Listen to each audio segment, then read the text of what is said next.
into what he was talking about, the way he was explaining how they have this plan. I think he said 2049 to be the global superpower of the world and essentially take the place of what America used to be. Yeah, but do it their way. And do it their way, which means we're going to bypass all the costs and the heavy lift of research and development over the years, and we're just going to steal everything. Yeah. And they've been doing it for decades. So people think, oh, China, it's a problem. We've talked about this before. You know, this idea that perhaps this is just something relatively new, or it's popped up during the previous administration of Trump. And honest God's truth is it's been going on for decades. And they decided that that's how they're going to get to the top of the food chain, is by stealing shit, because it's a lot easier to hoover up everything and then reverse engineer it. And they were never built to withstand physical attacks. And they certainly were never designed to withstand a cyber attack. So whether it's the Russians, whether it's the Chinese, whether it's the North Koreans using Chinese capabilities, whether it's the Iranians, whomever, they're in there probing and trying to understand the weaknesses, and they're drawing up a map. Thinking, well, fuck yeah, the U.S. We better hope we're prepared. Yeah, it does in a sense, because, and this is where I think, now personal opinion comes into it. But we try to self-correct.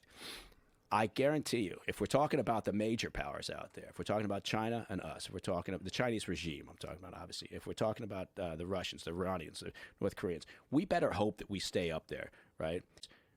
If it's, and again, maybe I'm wrong here, but the Chinese don't view anything in an altruistic manner, the Chinese regime, right?